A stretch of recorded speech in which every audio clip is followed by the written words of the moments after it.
Amém,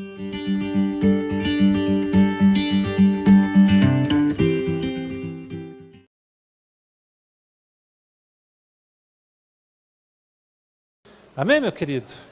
Deus abençoe a sua vida. Nós vamos falar sobre decisões nessa noite e eu quero conversar com você sobre decisões que farão a diferença.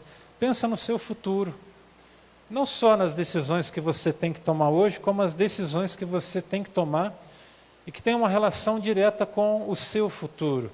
Eu não tenho dúvida de que todos nós aqui desejam ter um futuro abençoado. Mas para isso nós vamos precisar decidir de forma correta, fazer algumas decisões muito acertadas para que o amanhã seja um amanhã muito especial para nós. Um grande teólogo chamado Tozer, ele disse o seguinte: os homens têm liberdade para tomar decisões em suas escolhas morais, mas também têm necessidade de prestar contas a Deus por suas escolhas. Eu vou repetir essa frase, porque ela tem muito a ver com aquilo que a gente está falando aqui nessa noite, escolha. Observe, os homens têm liberdade para tomar decisões em suas escolhas morais, mas também têm necessidade de prestar contas a Deus por essas escolhas. Em resumo, o que essa frase quer traduzir para a gente é que nós podemos decidir do jeito que a gente quiser a nossa vida, mas um dia nós vamos prestar contas das nossas decisões. A palavra de Deus no Salmo 16, versículo 5, vai dizer o seguinte para mim e para você: Senhor, Tu és a minha porção e o meu cálice, és Tu que garantes o meu futuro. Amém? Você vai recitar comigo esse versículo, eu vou pausadamente lendo e você vem comigo, tá bom? Amém? Todos juntos? Diga assim: Senhor, Tu és a minha porção e o meu cálice. És Tu que garantes o meu futuro. Seu futuro está nas mãos do Senhor? Então descansa absolutamente tudo nas mãos dele, tudo.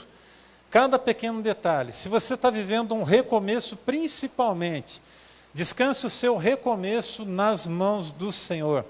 A palavra de Deus no livro de Joel, abra por favor, eu não sei se esse texto vai ser projetado aqui, mas Joel capítulo 3, verso 14, fala sobre a multidão que está no vale das decisões, no vale da decisão. Já então vai dizer: multidões, multidões no vale da decisão, pois o dia do Senhor está próximo no vale da decisão. Nós estamos num vale de decisões, hoje é dia de decidir algumas coisas. Você precisa entender que as suas decisões farão toda a diferença. Queria que você guardasse no seu coração algumas coisas muito importantes. Quando não decidir, afinal de contas? A gente fala muito sobre decidir, mas quando nós não precisamos, nós não podemos nos apressar nas nossas decisões, em duas situações. Primeiro, quando nós tivermos dúvida no nosso coração, eu entendo que não é hora de decidir nada. Qualquer área da sua vida, se você está com dúvida, não decida. É melhor considerar mais um tempo de oração na presença de Deus do que você precipitadamente tomar uma decisão da qual você vai colher amargas consequências. Isso é muito sério. E o segundo caminho pelo qual eu entendo que eu não devo decidir, é quando a insegurança está presente no meu coração. É mais ou menos assim: eu tenho uma coisa mais ou menos clara na minha frente, mas ainda eu estou inseguro. Então, se você está inseguro, não dê um passo adiante. Eu gosto de dizer o seguinte, que a gente precisa receber os sinais de Deus para decidirmos coisas nas nossas vidas. E a gente só vai conseguir entender isso a partir da oração, da busca, uma busca intencional. Agora, o que fazer para decidir? O que eu tenho que fazer para decidir? Afinal de contas, 3 coisas básicas. Se você não aprendeu, você precisa aprender isso aqui. Isso aqui é a lição de prézinho da vida cristã, tá bom? Eu vou exagerar mesmo.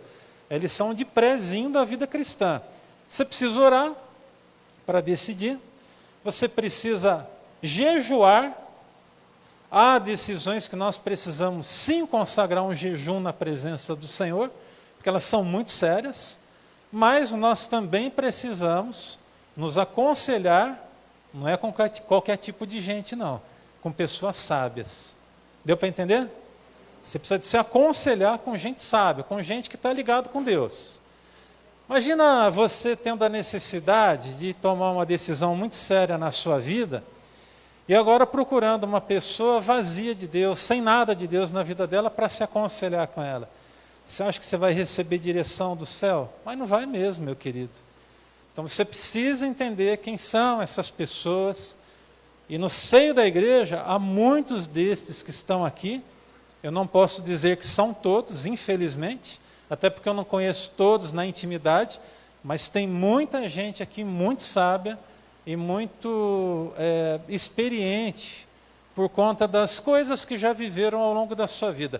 Mas eu não estou falando de pessoas experientes por conta da sua idade. Eu estou falando de pessoas experientes por conta da sua vivência com Deus. É disso que eu estou falando. Até porque eu e você, nós já conhecemos pessoas muito novas e com uma profunda sabedoria. Sim ou não? Como nós conhecemos também pessoas idosas, muito sábias e com um profundo conhecimento em muitas coisas. Como também conhecemos pessoas novas, nem um pouquinho sábias, e pessoas mais avançadas de idade também não tão sábias. A gente encontra isso em todas as fases da vida. Então a grande questão é escolher a pessoa certa com quem se aconselhar. Eu acho que é importante a gente, quando num dado momento da vida entende que precisa da ajuda de um profissional da área da saúde, procurar sim, mas sabe a quem procurar. Eu conheço algumas pessoas aqui da nossa comunhão, aqui da nossa igreja, que estão sentadas aqui, que procuraram psicólogos não cristãos, e pessoas que estavam vivendo dificuldades nos seus relacionamentos. E qual é que foi o conselho do psicólogo? Está perdendo tempo, enfia o pé logo, sai fora. É isso aí, existencialismo, está dando certo, vamos já virar essa página, vamos botar para andar e vamos partir para outra. É isso que o mundo apregoa, né? E a vida a gente sabe que não é assim, a gente sabe que a vida não é desse jeito. Se você acha que está difícil o seu relacionamento, eu arrisco dizer que se você não tiver sabedoria, o próximo relacionamento vai ser tão difícil quanto esse. Tão difícil. Então não desista. Esse é um alinhamento do céu para a tua vida nessa noite. Então existem decisões que você tomará ainda nesse ano. A gente está no mês, agora finalizando o mês de agosto, nós daqui a pouco estamos no mês de setembro, nós temos 3 meses e um pouquinho para fechar o ano, alguma coisa em torno de nem 100 dias para fechar o ano, muito menos, quem sabe 100 dias aí para fechar o ano. E a questão é, aquilo que você planejou para esse ano, como é que está? As decisões foram acertadas? Foram mais acertadas ou foram menos acertadas? Então, quero falar com você sobre os próximos dias desse ano.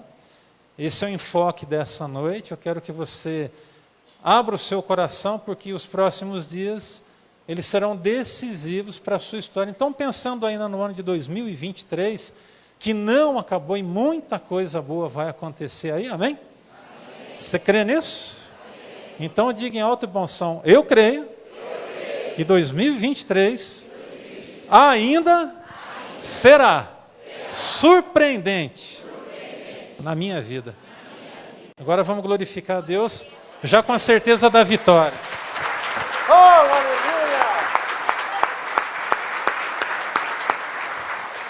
Se for para agradecer na falta da convicção, é melhor nem agradecer. Então eu agradeço de verdade, porque eu sei que vem bênção por aí. Vem bênção aí por aí sobre a sua vida. Já tem vindo muitas bênçãos sobre a vida da Betel. Daqui uns dias à frente aí, a gente vai ter uma reunião com todos os membros da Betel e nós vamos compartilhar, falando um pouco dos nossos anseios, dos nossos sonhos e coisas boas que nós temos vivido, que Deus tem feito assim, de forma tão especial na nossa vida, em nome de Jesus. Amém? Então vamos lá, vamos pensar algumas coisas nessa noite sobre ainda o ano de 2023. E eu quero apontar alguns caminhos para você. O desejo meu é poder te ajudar, tá bom? Primeira coisa, defina como será a sua atitude de adorador. Amém? Defina, como é que vai ser a sua atitude de adorador? O que é que diz João 4:20? Está projetado ali? Não, está a referência. Você vai abrindo os textos que vão ser projetados aqui e vai acompanhando comigo, tá bom? João 4,20 diz o seguinte: Deus é Espírito e é necessário que os seus adoradores o adorem em Espírito e em verdade. Eu vou repetir. Deus é Espírito e é necessário que os seus adoradores o adorem em Espírito e em verdade. Então, meu irmão, deixa eu te falar uma coisa muito séria. O que seria esse adorar a Deus em Espírito e em verdade? Seria render a minha adoração a Deus? João, me ajudem aí, 4:24. 24, isso. Obrigado. João 4:24. O que seria ter essa atitude de um adorador que adora a Deus em espírito e em verdade? Quando as coisas estão boas, nós irmos aqui para a casa do Senhor, levantarmos a nossa mão, agradecermos, o glorificarmos. Eu pergunto, é fácil, sim ou não? É fácil? Quando está tudo fácil, irmãos. É fácil a gente glorificar a Deus? É ou não é? Ô gente, pelo amor de Deus, vamos lá, vocês não estão entendendo? É fácil. É muito fácil. Quando as coisas estão boas na minha vida, eu vir aqui para adorar, para agradecer, para glorificar, é fácil. Agora, o verdadeiro adorador, ele não vai só render a sua adoração quando as coisas estão fáceis. Ele vai render a sua adoração também quando as coisas estiverem justas para o seu lado e muito difíceis. A sua postura como adorador define muito a seu respeito.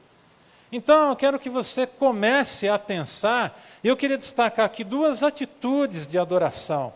A primeira atitude foi aquela atitude de Davi, que glorifica a Deus e o adora, e ele nos ajuda a lembrar das vitórias que nós precisamos dar boas-vindas. Lembra da atitude de Davi, quando ele pega a arca da aliança, agora vai trazer para Israel, e ele vem louvando, dançando, literalmente dançando, pulando na presença do Senhor. E lá da janela, né, do seu palácio, está quem? Mical, sua esposa, dá uma olhadinha assim para ele, censura o seu esposo, a atitude do adorador. Então eu quero que você guarde uma coisa no seu coração. Diante das vitórias que Deus está lhe concedendo, do que Ele está fazendo na tua vida, simplesmente glorifique a Deus do jeito que você entende que vai exaltar o nome dEle. Não se preocupa muito com a forma. Você quer pular, você pula, meu irmão, de alegria. Você quer dançar, dança de alegria na presença do Senhor. Não é pecado você bailar na presença do Senhor, não. É só a gente olhar para a experiência de Davi, dançando, enquanto a presença de Deus está ali, a arca. Se fosse algo absolutamente detestável aos olhos de Deus, ele morria fulminado. Até porque a arca estava ali, a presença de Deus, a máxima presença de Deus, a máxima representação da presença de Deus estava ali. E ele vai glorificando ao Senhor. Então, observe, quando nós adoramos ao Senhor, quando nós nos rendemos, nós não podemos expressar a nossa adoração, o nosso louvor, só quando as coisas estão boas, só quando os motivos de celebração estão atrás de nós, mas também quando as coisas são difíceis. Eu lembro de uma outra atitude, de um outro adorador, a segunda atitude que eu acho muito interessante, é a atitude de Jó. E ele nos ensina que o caminho da adoração é um caminho de adoração no dia da adversidade. O primeiro ensina que o caminho da adoração é um caminho de adoração nos dias alegres, e o outro nos ensina que o caminho da adoração é um caminho de adoração quando as coisas estão estreitas. Muito interessante, porque alguns aqui conhecem a história, e o texto vai dizer o seguinte para a gente, lá no capítulo 1, versículo de 20 a 22, diz: ao ouvir isso, Jó levantou-se, rasgou seu manto, raspou a cabeça, então prostrou-se com o rosto em terra em adoração. Ele tinha acabado de receber a notícia da perda dos seus bens, dos seus filhos, e agora, daqui a pouquinho, a sua saúde também vai faltar. E ele glorifica a Deus. O texto diz que ele se prostra com o rosto em terra em adoração. Observe, e ele disse: eu saio nu do ventre da minha mãe e nu eu vou partir. O Senhor me deu, o Senhor levou. Louvado seja o nome do Senhor. E o texto completa dizendo o seguinte para mim e para você: em tudo isso, Jó não pecou e não culpou a Deus por coisa alguma. Agora, Tem gente que passa uma provinha de nada, já está jogando a culpa nas costas de Deus. Ah, porque Deus não me ama, porque Deus não está olhando para mim, porque Deus, Ele está deixando eu passar por isso. Nossa, Deus só está abençoando o outro e eu não estou sendo abençoado. Ah, aquela pessoa está vivendo uma vida próspera, eu estou aqui passando dificuldade. E aí começa a razoar. Então, por favor, não faça isso na sua vida. Quando você ao seu lado vê alguém sendo abençoado, exalte o nome do Senhor e agradeça porque Deus está abençoando o seu irmão. Irmão, de verdade, no nome de Jesus, não deixe o seu coração ser invadido por uma coisa que se chama dor de cotovelo. Desculpa. Deu para entender? Você está vendo alguém sendo abençoado? Agradeça a Deus. Se o irmão está sendo abençoado, é porque ele é um com você nessa comunhão e graças a Deus por isso. Mas você já observou que nem todo mundo consegue se alegrar com a alegria do outro?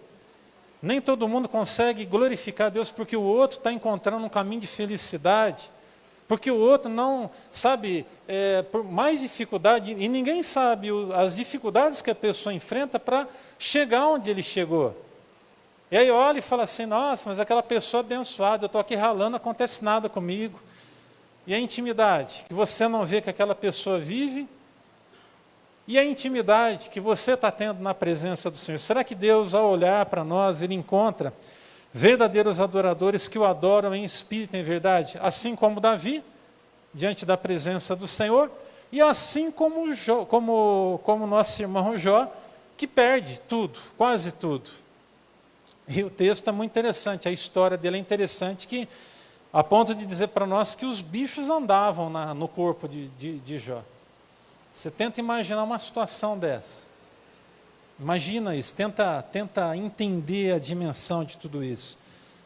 E aí eu quero que você de verdade responda no fundo do seu coração. Será que os problemas que você está enfrentando hoje é para tanto? Porque de verdade, gente, tem pessoas que têm aquela capacidade de fazer uma tempestade num copo d'água por conta de coisa muito pequena. Misericórdia.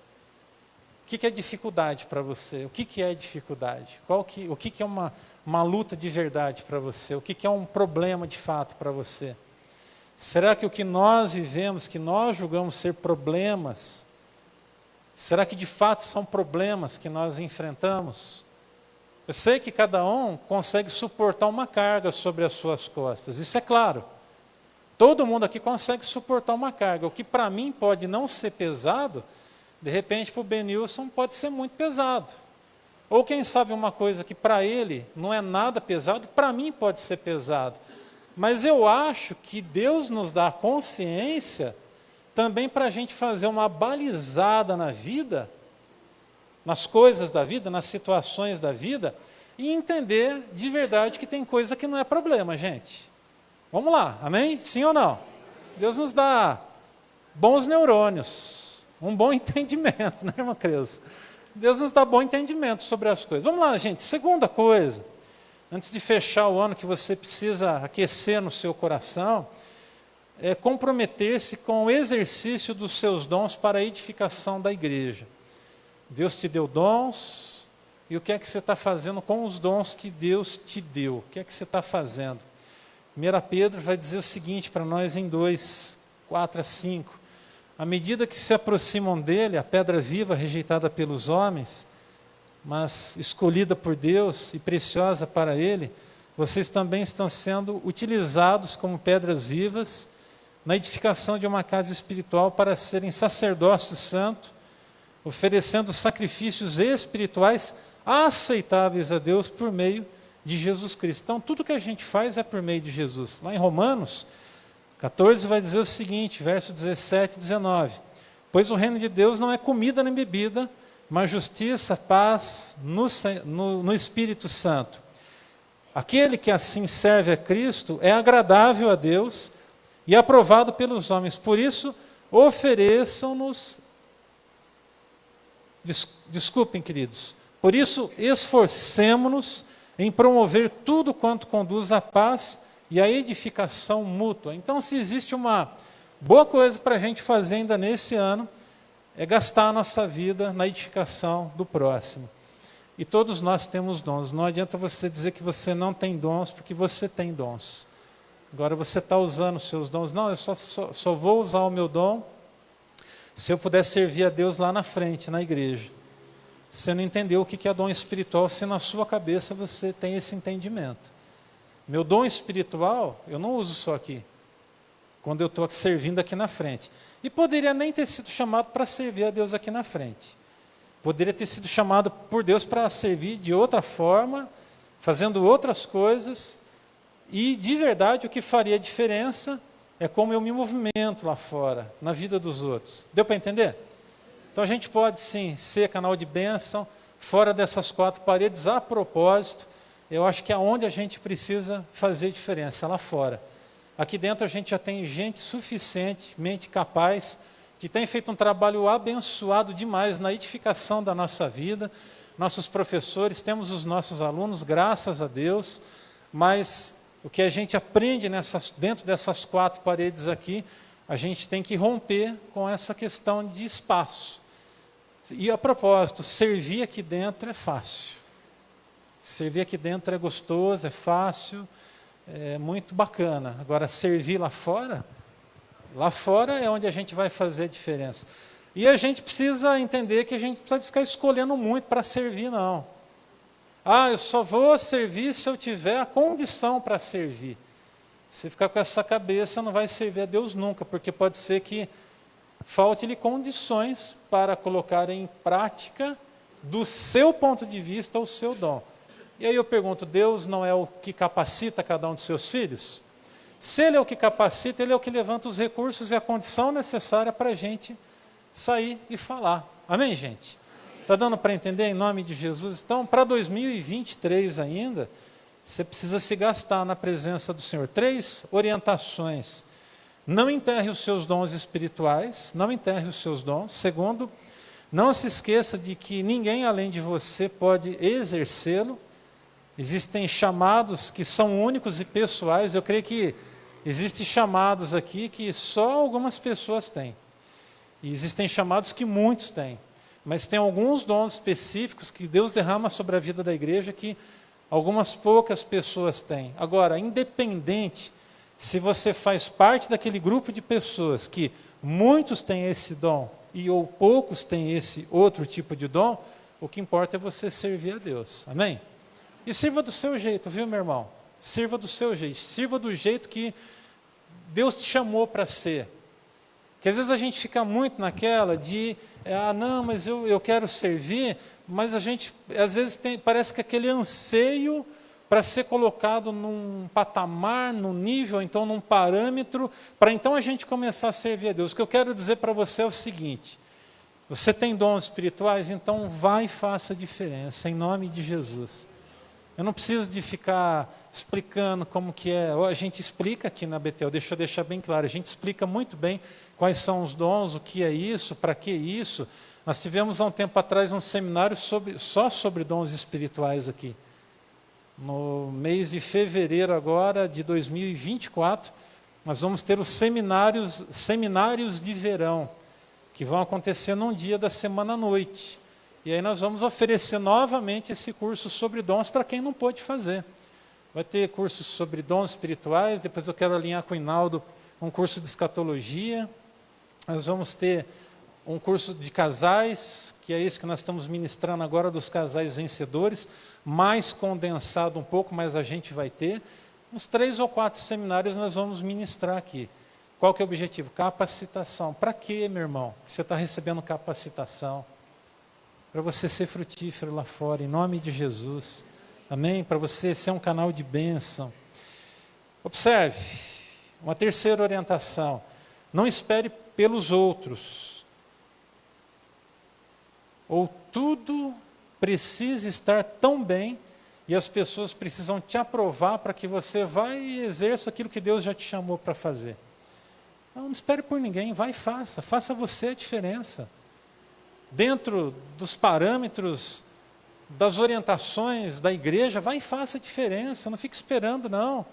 Hoje de manhã eu conversei com o Hinaldo. Eu falei, Hinaldo, a Mayara fez um estágio alguns meses atrás numa clínica. E Aí conversando com ele, eu falei, não, tem mais ou menos umas 80 pessoas que são internos lá. Umas 80 pessoas, mais ou menos isso. Eu falei, vamos dar uma ajustada aí para que nos próximos meses a gente possa pelo menos uma tarde de sábado lá. Aí o pessoal vem com a parte musical e eu entro com uma mensagem. Aí nós vamos fazer contato com a proprietária e ver se existe essa possibilidade. Está dando para entender? O que aconteceu aqui edificou a nossa vida? Sim, mas qual que é o grande desafio?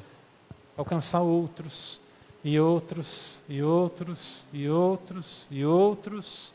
Nós vamos ter uma ação evangelística da nossa igreja. Vai ser quando, minha irmã Sueli? Por favor, irmã Sueli? Dia 16 de setembro. O local já foi definido, está certinho? Vai ser lá no Guapurá mesmo? No Oásis? Vai ser lá no bairro do Oásis. E a gente vai preparar uma série de coisas para levar lá. E o pessoal da música vai também, em nome de Jesus. É isso aí. Fazer a diferença. Deu para entender? Qual é o dom que Deus tem te dado? Ah, pastor, não tenho dom nenhum. Desculpa. Deus já te deu capacitação, te deu dom, você só precisa fazer diferença. Ah, mas eu tenho que fazer alguma coisa aqui dentro. Não, irmão, lá na célula. Tem tanta coisa que você pode fazer lá na célula para ajudar, para abençoar. Tanta coisa. Os seus vizinhos. O meu grupo de amizades, ele é mais concentrado aqui na igreja, aqui dentro desse ambiente aqui de adoração. Na nossa célula, os meus relacionamentos são mais as pessoas daqui, mas, gente, não fico parado não. Eu quero exercer os meus dons lá fora, na vida de outras pessoas. Então, o que eu procuro fazer? Eu procuro criar caminhos para criar amizades com outras pessoas que não são da igreja. Mas dá para fazer isso, pastor? Lógico, irmãos, eu preciso ser referência nesse sentido, preciso ser exemplo. Esses dias atrás eu estava num determinado lugar, já tenho visto uma determinada pessoa ali um bom tempo, puxei conversa, começamos a conversar, conversa vai, conversa vem. Já mandei uma mensagem para ele, ele passou o número dele, manda uma mensagem para mim depois. Amizade, vamos estreitar o relacionamento, amizade. Nós desejamos alcançar Itaim para Jesus através de relacionamentos. Então não se feche. Sabe, não faz como aqueles caracóis, né?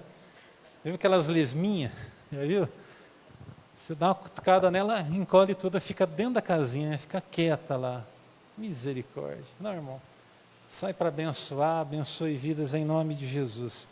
Vamos lá, em terceiro lugar, permita a visitação de Jesus para que você receba direcionamento na sua jornada. Apocalipse 3:20 vai dizer, eis que estou à porta e bato, se alguém ouvir a voz, a minha voz, e abrir a porta, eu entrarei, serei com ele e ele comigo. Outro dia eu ouvi uma coisa muito interessante da boca de uma pessoa, ele falou, pastor, nós somos os únicos que podem manter a porta fechada para Jesus. Eu falei, é verdade. Jesus está ali batendo, muitas vezes batendo, mostrando, falando, ó, eu quero você, eu quero te dar uma oportunidade, eu quero fazer parte da tua vida. E o que é que a gente faz? Fechamos. Ou decidimos deixar ele para o lado de fora. Agora, quando a gente permite que ele venha, ele vai cear com a gente, nós vamos sentar na mesa da comunhão e vamos ser muito abençoados pelo Senhor. Amém? O que nós precisamos entender? Precisamos manter a porta dos nossos corações abertas para receber os conselhos de Jesus. Isso é uma escolha, diga, isso é uma escolha. Então, escolha. Em segundo, diga, isso é uma decisão. Eu preciso decidir dessa forma. Em terceiro, isso é necessário, diga, é necessário. Isso é abençoador. Isso é simples. É simples ou não é? Deixa Jesus entrar. Ei, você que está aqui hoje, você não está aqui por um acaso. Você não passou aqui na frente ao longo dos meses que se passaram, como eu já ouvi o testemunho de muita gente que passa na estrada, vê a placa da Betel, fala, um dia eu vou visitar essa igreja, um dia eu vou conhecer essa igreja, um dia eu ainda vou nessa igreja. Já aconteceu isso com alguém que está aqui nessa noite? Olha aí, olha em volta, olha quanta gente. Olha quanta gente, nossa. Está dando para entender? Olha só, que legal. Então, as pessoas passaram, um dia eu vou visitar essa igreja, um dia eu venho aqui, um dia eu faço uma visita. Outros foram convidados, e outros o próprio Espírito Santo se encarregou de trazer para cá. Então, é muito simples.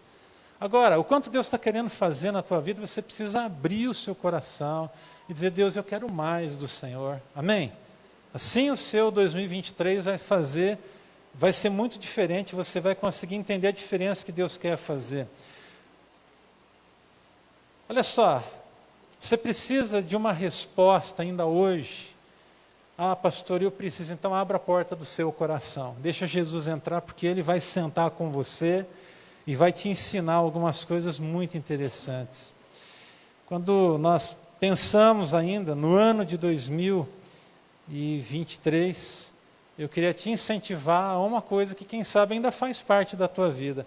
É romper com a procrastinação. O que é isso aí, pastor? Deixar para depois. Depois eu faço isso. Depois eu vou para a igreja. Depois eu busco a Deus. Depois eu tomo essa decisão. Depois eu caso. Casa logo, rapaz. Demora não, moço? Tem gente que aí, semana que vem, glória a Deus, né? Benção. Eita glória, hein? Benção. Então rompa com a procrastinação. Eclesiastes 11:4. Quem fica observando o vento não plantará. E quem fica olhando para as nuvens não colherá. É mais ou menos assim. Se ficar só sentado ali esperando a coisa acontecer, meu irmão, vai entrar ano, sai ano, sua vida não vai sair da mesma. Essa semana aconteceu um negócio, eu não sei você, mas eu orei. Na hora que eu tomei conhecimento, eu orei. E a gente agora vai agradecer a Deus. Irmã Vilma, vem aqui um pouquinho, por favor. A gente vai agradecer a Deus pela vida da senhora. E agradecer a Deus com uma salva de palmas, porque Deus fez um milagre essa semana. A gente vai orar agradecendo a Deus.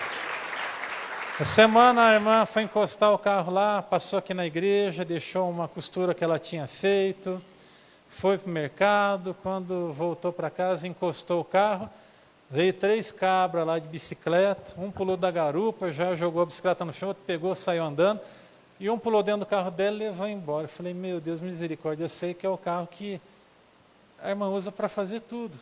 Tem seguro o carro da senhora? Não tem seguro. Imagina. Seguro é Deus. Como ela confiou que o seguro era Deus, foi postado lá no informativo, na intercessão, e aí passou um pouco de tempo, pela misericórdia de Deus, o carro dela foi achado, graças a Deus. Amém. Agora você imagina assim, a irmã Vilma teve o carro dela levado, só pediu oração. É importante?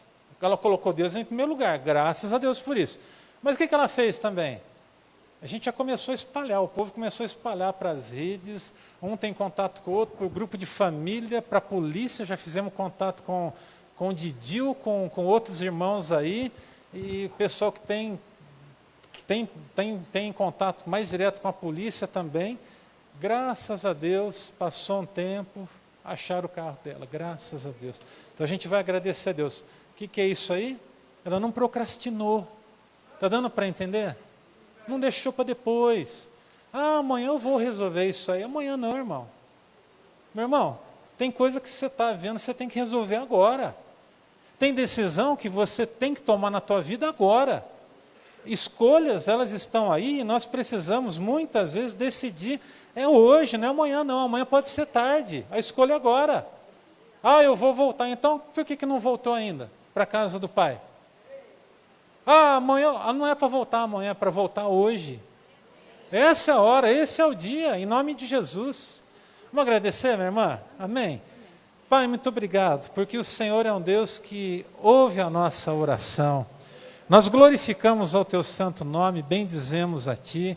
Obrigado pelos irmãos que oraram, que clamaram, que juntos vieram em oração. E agora nós juntos aqui estamos celebrando essa grande bênção. Louvores sejam dados a ti, que o Senhor abençoe, Pai, guardando a vida da tua serva, seu veículo. Nós também abençoamos a vida de todos os irmãos da nossa igreja, aqueles que deixam suas casas sozinhas e vêm aqui para a celebração. seus carros que estão aqui na frente, pedimos também proteção sobre esses carros aqui afora. Toma conta, Senhor, e abençoa. Oramos a Ti agradecendo em nome de Jesus. Amém. Deus abençoe, minha irmã. Deixa eu só falar uma coisinha. Na hora que os meninos entraram no meu carro, eu levei um susto tão grande. Aí eu falei assim, Senhor, mas o que está acontecendo? Eu dei um grito, mas um grito. Em seguida me deu sede. Aí eu entrei em casa, pensei, e agora? Falei, não, peraí. Senhor, está em Tuas mãos. Eu não tenho nada para fazer. O que o Senhor fizer, está bem feito. Mas me deu uma tranquilidade tão grande, mas tão grande, que começou a aparecer pessoas para me ajudar. Sabe, umas coisas assim que parecia que caiu do céu. Foram anjos que realmente caíram do céu. Então eu só tenho que glorificar e agradecer a Deus. Deus abençoe, minha irmã. Amém? Glória a Deus. Vou repetir o versículo. Diz, quem fica observando o vento não vai plantar. E quem fica olhando para as nuvens não colherá. Eu pergunto, quem é você nessa noite? Nós estamos diante do vale das escolhas. Eu escolho semear. E você? Eu escolho semear. E você, meu irmão? Então vamos semear para a glória do Senhor. Pastor Rick Warren, ele disse o seguinte, a maioria de nós já experimentou as 8 fases da procrastinação. Ele coloca aqui 8 fases. A primeira, desta vez eu vou começar mais cedo. É a fase da esperança. A segunda fase, a gente diz assim, eu preciso começar logo. A primeira é aquela que o camarada diz, eu vou começar mais cedo, mas ele não começa. A outra fase, eu preciso começar logo. Essa fase é a fase de pouca atenção. Terceira fase, eu deveria ter começado mais cedo. Essa é a fase de culpa insidiosa, aquela parte de turbulência no coração. Ah, por que eu não comecei logo? Por que eu não comecei antes? A quarta fase, ainda há tempo para fazer isso. É a fase da falsa segurança. A quinta fase, o que há de errado comigo? É a fase do início do desespero. A sexta fase, eu não aguento mais. É a fase de sofrimento intenso. A sétima fase, faça acontecer. A fase, livre-se disso. Ah, eu tenho mais a me livrar disso. E qual que é a oitava fase? Da próxima vez, eu começarei mais cedo. E aí se torna um ciclo vicioso. Afinal de contas, o que é que você tem que começar hoje de mudança na tua vida? Hoje, não é amanhã não. Faça hoje. Irmãos, tem coisas que eu consigo entender que não é para nós como igreja, para hoje. Até porque nas nossas condições nós não podemos fazer. É uma coisa eu chegar e falar assim, irmãos, no ano que vem nós vamos começar um seminário na Betel. Nós não temos estrutura para isso. Um dia nós vamos ter. Um dia nós vamos ter, mas hoje não é a nossa realidade. Então seria uma falsa expectativa. Agora, se eu disser para vocês assim, irmãos, dentro de 4, no máximo 5 anos, nós vamos dar um passo de ousadia para ter o que é nosso, se esta for a vontade de Deus. Amém. Porque é o que a gente deseja, daqui no máximo 4, 5 anos, a gente poder estar saindo do aluguel e tendo o que é nosso, se essa for a vontade de Deus. Até porque Deus pode fazer algumas coisas diferentes nesse tempo. E a gente não quer atrapalhar os planos de Deus. Deu para entender?